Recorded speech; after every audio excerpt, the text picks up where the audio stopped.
and urges to relocate their visa centers from Delhi to Dhaka or to another neighboring country. European Union promises to stand by the government in building new Bangladesh, saying it will provide political, economic and moral support. Foreign Secretary level meeting between Bangladesh and India held, with both countries agreeing to advance bilateral relations. Dhaka asks New Delhi to stop propaganda against Bangladesh and not to interfere in Bangladesh's internal affairs. Begum Rokeya Day observed today, recalling the pioneer of female education in Bangladesh. Chief Advisor Professor Mohammad Yunus hands over Begum Rokeya Padak 2024 to 4 prominent women. Government decides to increase wages of garment workers by 9%, says Labour advisor.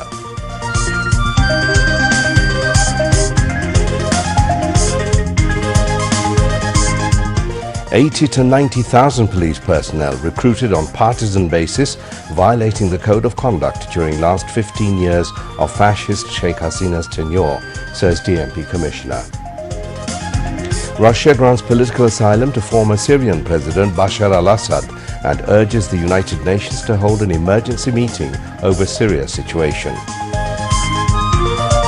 And Ireland women's team whitewashed Bangladesh in 3-match T20 international series, beating the hosts by 4 wickets in the final match in Sylhet. Assalamu alaikum. Those were the major points covered in tonight's news at 10. I'm Mahmoud Rahman. Let's move on now to the details. Chief Advisor Professor Mohammad Yunus has requested the diplomats of the European Union to shift their visa centers for Bangladeshis from Delhi to Dhaka or any other neighboring country. He said both Bangladesh and the EU will be benefited if the visa offices are shifted to Dhaka or any neighboring country. The Chief Advisor made the remarks during a meeting with EU diplomats at the Chief Advisor's office at Tejgaon in the capital this noon. Head of Delegation of the European Union to Bangladesh, Michael Miller, led the envoys. Foreign Affairs Advisor Tawhid Hussain attended the meeting. The Chief Advisor highlighted the torture, exploitation, enforced disappearance and human rights violations of the fallen government in the last 16 years.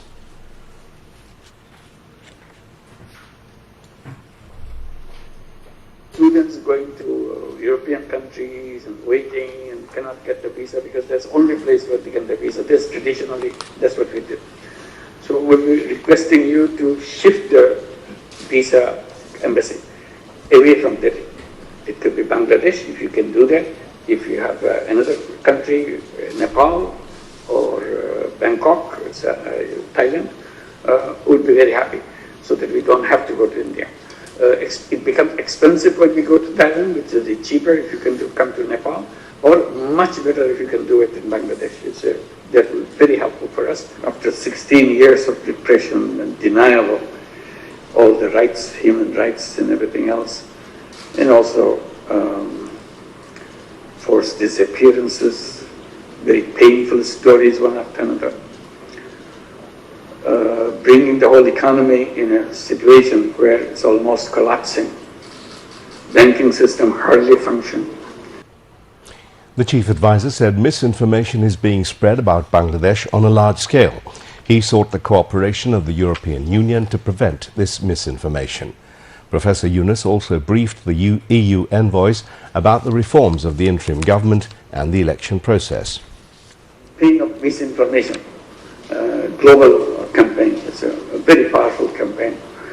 And we're starting to cope with that. That Bangladesh is calm, Bangladesh is going ahead with this mission and so on. It's not the kind of image this campaign is trying to give us. And the fact that you came also a message that is not too bad for everybody to come here. So you came and you have a discussion here. So we are very happy with that. But we seek your support, how to deal with this misinformation, if you have any suggestions and anything that we can do to cope with it, because it's hurting us a lot in an international. When is the election? All said and done, we need an election. And particularly political parties are very interested in holding the election. We are also interested in holding the election. But I'm trying to explain to people every time I get a chance to do that, that when this interim government was created, the two responsibilities assigned to them. One is holding the election, of course, because you have to transfer the power to elected government.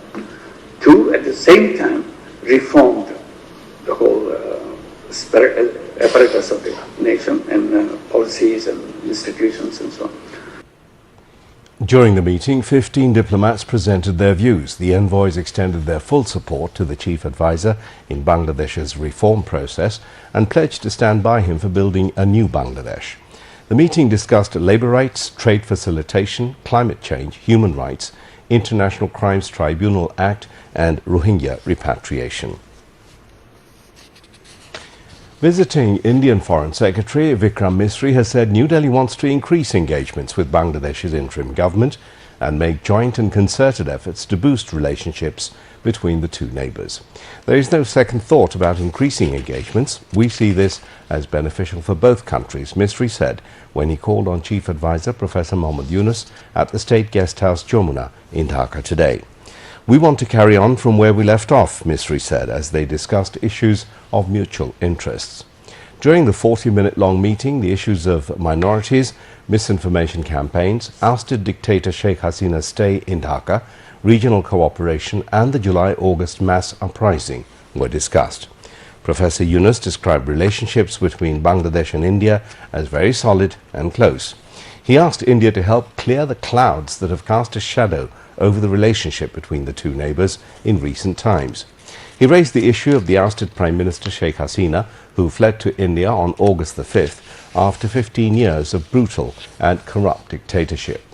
The chief advisor elaborated how students, workers and people joined hands in July-August to end Hasina's corrupt regime through the mass uprising. Our job is to keep their dreams alive. It is a new Bangladesh, he said, and briefly outlined the reform initiatives undertaken by the interim government. Misri said India Prime Minister Narendra Modi was among the first foreign leaders to greet Professor Yunus after he assumed office. The government expressed its concern about the propaganda being spread by a section of Indian media against Bangladesh. At the same time, Dhaka also expressed its concern over the statements that ousted Prime Minister Sheikh Hasina is delivering from India to destabilize Bangladesh. The concerns were expressed as the Indian External Affairs Secretary Vikram Misri met with Chief Advisor Professor Mohammad Yunus at State Guest House Jamuna in Dhaka today. Later, Environment, Forest and Climate Change Advisor Sayyida Rizwana Hassan briefed journalists. আমাদের পক্ষ থেকে বিভিন্ন propaganda যেগুলো চালানো হয়েছে সেটার ব্যাপারে উদ্বেগ চালানো হয়েছে এবং হচ্ছে সেটার ব্যাপারে উদ্বেগ জানানো হয়েছে এবং আমাদের ক্ষমতাচ্যুত প্রধানমন্ত্রী যিনি ওখানে আশ্রয় নিয়েছেন তিনি সেখান থেকে কথাবার্তা বলছেন এবং বিভিন্ন কথাবার্তা বলার মাধ্যমে এক ধরনের উত্তেজনা তৈরি করার চেষ্টা করা হচ্ছে সেটার ব্যাপারে উদ্বেগ খুব স্পষ্ট করে আমাদের পক্ষ থেকে তাদেরকে জানিয়ে দেওয়া হয়েছে। ভারতের পক্ষ থেকে যেটা বলা হয়েছে যে তারা আমাদের সাথে সম্পর্ক জোরদারে আগ্রহী এবং সম্পর্ক এগিয়ে নিতে আগ্রহী এবং বিভিন্ন অপপ্রচার এই যে বিভিন্ন রকমের কর্মকাণ্ড সেখানে হচ্ছে যেগুলো আমাদের দেশের যে একটা ইমেজ আছে সম্প্রীতির একটা দেশ বলে সেটাকে প্রশ্নবিদ্ধ করছে আমাদের এই যে জুলাই আগস্টের যে অভ্যুত্থান এটাকে প্রশ্নবিদ্ধ করছে এগুলোর ব্যাপারে তাদের বক্তব্য হচ্ছে যে এইগুলোর ক্ষেত্রে ভারতীয় সরকার কোনোভাবেই দায়ী না এবং সরকার আসলে এগুলো করছেও না এগুলো ওনও করছে না এগুলো হচ্ছে মিডিয়ার বা বিভিন্ন সংগঠনের পক্ষ থেকে করা হচ্ছে আরেকটা আমাদের পক্ষ থেকে বলা হয়েছে যে এখন ভিসা দেওয়াটা যেহেতু কমিয়ে রাখা হয়েছে এটা অনেক অসুবিধার সৃষ্টি করছে তাদের পক্ষ থেকে আমাদেরকে প্রতিশ্রুতি দেওয়া হয়েছে যে ভিসা বাড়ানোর তারা উদ্যোগ গ্রহণ করবে। Meanwhile, Bangladesh and India agreed to continue mutually beneficial relations between the two countries. The agreement came at a meeting between Indian External Affairs Secretary Vikram Misri and Foreign Advisor Tawhid Hussain at the Foreign Affairs Ministry in Dhaka today. Earlier, Bangladesh Foreign Secretary Mohammad Jashimuddin held Foreign Office Consultation FOC meeting with his Indian counterpart Vikram Misri. During the meeting, they discussed various bilateral issues between Bangladesh and India. Later, Foreign Secretary of Bangladesh Mohammad Jashimuddin briefed journalists. He said they clearly discussed about the relationship between Bangladesh and India. The Bangladesh Foreign Secretary said Dhaka called upon New Delhi not to interfere in Bangladesh's internal affairs and to stop the propaganda against Bangladesh in Indian media. Mohammad Jashimuddin said Dhaka also informed New Delhi that the interim government does not like former Prime Minister Sheikh Hasina giving statements from India. Addressing the briefing, Indian External Affairs Secretary Vikram Misri said New Delhi wants to work with the interim government for the mutually beneficial relationship between the countries. He said, as a neighbouring country, India always wants to have positive relations with Bangladesh.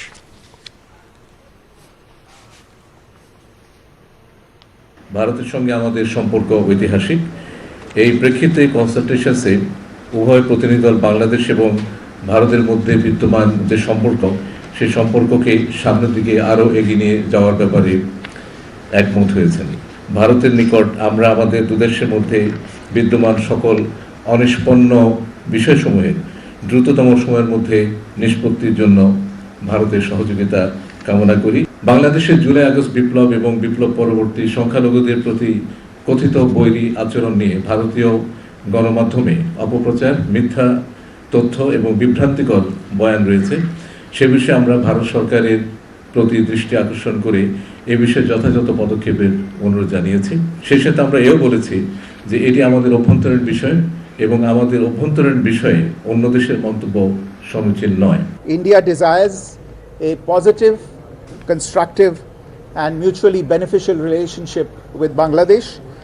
We have always seen in the past and we continue to see in the future this relationship as a people-centric and people-oriented relationship, one that has the benefit of all the people as its central motivational force. We have on a whole set of issues ranging from trade, commerce, connectivity, power, water and energy, and development cooperation, consular cooperation and cultural cooperation. I have underlined today India's desire to work closely with the interim government of Bangladesh authorities. 4 women have been given Begum Rokeya Padak 2024 for their outstanding contributions towards society, women education and women empowerment. Chief Advisor Professor Mohammad Yunus handed over the awards at a function at Osmani Memorial Auditorium. Central Women's University Vice-Chancellor Dr. Parveen Hassan, founder of women's rights organisation Nari Pokko, Shirin Parveen Haq, Labour and women's rights activist Taslima Akhtar Lima and Bangladesh's first woman international chess master, Rani Hamid, received the award this year. Speaking on the occasion, the Chief Advisor Professor Mohammad Yunus congratulated the awardees and recalled the pioneering contributions of women in every field. The Chief Advisor urged the young people to share the biographies of the awardees. যারা পদক পেলেন তারা কি করলেন সেটা তো আমরা তরুণীদের জানানোর ব্যবস্থা করতে হবে। তো এটা যদি একটা দিনব্যাপী বা বিকালে এক সময় তারা যারা পদক পেলেন তারা এদের সঙ্গে ইন্টারাকশন করতে যেতে পারত, তাহলে এটাকে অনেক দূরে নিয়ে যাওয়া যেত। আরেকটা বিষয় আমার মনে হয় এই সুলতানের স্বপ্ন যেটা রোকেয়া দেখে গেছেন সেই সিরিজটাকে কন্টিনিউ করা এবং প্রতি বছর এই উৎসবে ওই দিন একটা পুরস্কার দেওয়া, যার চিন্তা সবার চেয়ে সুন্দর চিন্তা করেছে, অদ্ভুত প্রচন্ড রকমের চিন্তা করেছে। এবং সেটার নাম হতে পারে, আমি একটু নাম সাজেস্ট করছি, অন্যরা আরো নাম দিতে পারে, সুলতানার স্বপ্ন 2024, সুলতানার স্বপ্ন 2025। আমরা আবারও অভিনন্দন জানাচ্ছি যারা সারা জীবন ব্যাপী তাদের কর্মকাণ্ডের মধ্যে এই সুলতানার স্বপ্নগুলো কাজে পরিণত করেছেন। আমার আরো বহু স্বপ্ন রয়ে গেছে, এখানে থেমে যায়নি।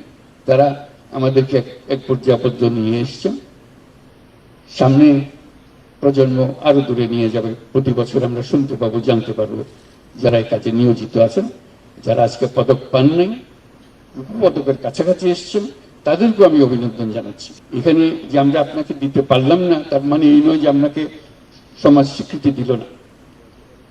সমাজ এবছর দিল না, আগের বছর, সামনের বছর দেবে, পরের বছর দেবে।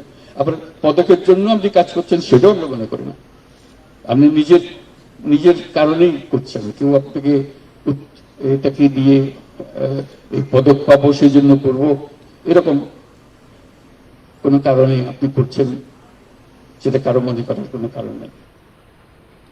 Women and Children Affairs Advisor Sharmin S. Murshid, Education Advisor Wahiduddin Mahmood addressed the function as special guests, while Senior Secretary of the Ministry of Women and Children Affairs Mumtaz Ahmed delivered the welcome address. Taslim Akhtar Lima expressed her feelings on behalf of the award winners.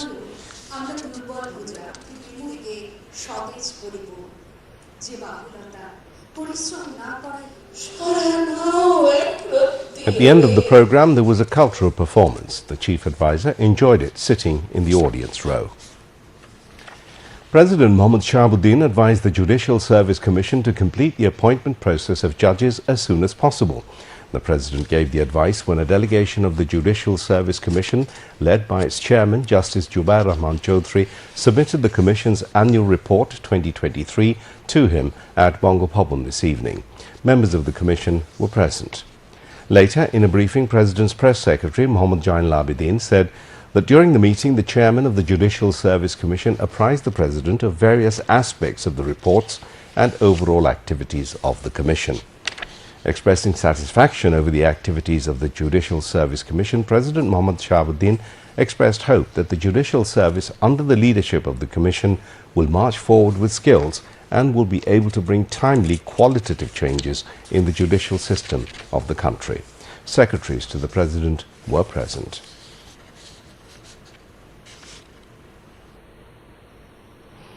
The Anti-Corruption Commission and Judiciary turned into slaves of Sheikh Hasina during her regime, said Law, Justice and Parliamentary Affairs Advisor Professor Dr. Asif Nazrul. He said this at a function marking the International Anti-Corruption Day 2024 in the capital today. This year, the theme of the day is Uniting with Youth Against Corruption, Shaping Tomorrow's Integrity. Speaking on the occasion, TIB's Executive Director and Duduk Reform Commission Chief, Dr. Iftikharuzaman, said massive reforms are necessary in the Anti-Corruption Commission. Positive changes in bureaucracy and politics are needed to address corruption, as well reshaping the Anti-Corruption Commission, he added. Dudok Secretary Khorshada Yasmin presided over the function. Director General of Dudok, Mohammad Akhtar Hussain, also spoke.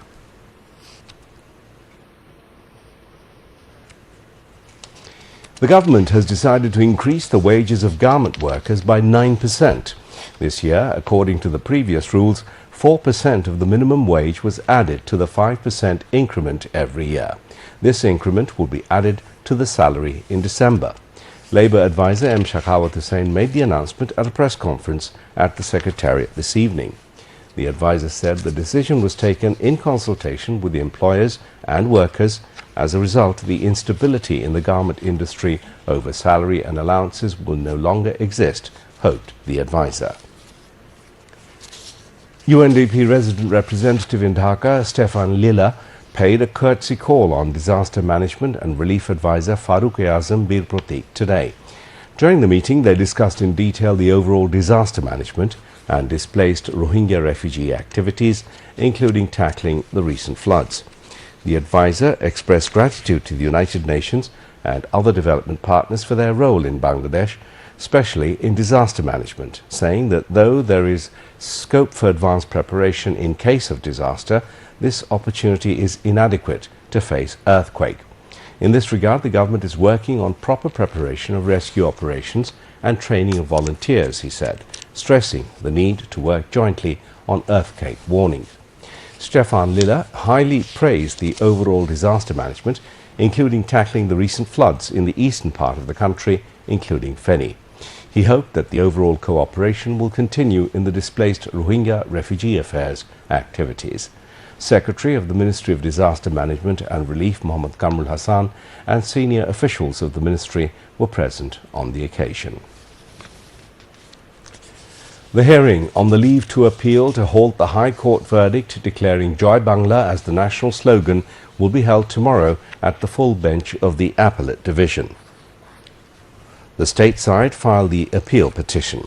A three-member Appellate Division bench led by Senior Justice Ashfaqul Islam fixed the date today. In 2020, the High Court declared Joy Bangla as the national slogan following a writ in this regard. A Supreme Court lawyer filed the writ in 2017. Dhaka Metropolitan Police DMP Commissioner Sheikh Sajjad Ali said 80,000 to 90,000 police force were recruited based on their political affiliations over the past 15 years. He revealed the information during a press briefing at the DMP Media Centre in the capital today. The DMP chief has apologized to the nation for the police's failure to act professionally and effectively during the July-August mass uprising led by students. The DMP commissioner also warned that action will be taken against the plaintiff or investigating officer of the case if they do business over the case. Claiming that the law and order situation in Dhaka is good compared to New York, he acknowledged that mugging incidents has recently increased in Dhaka. He said everyone will not be arrested even if they are mass accused in the case related to mass uprising. We move on now to international news.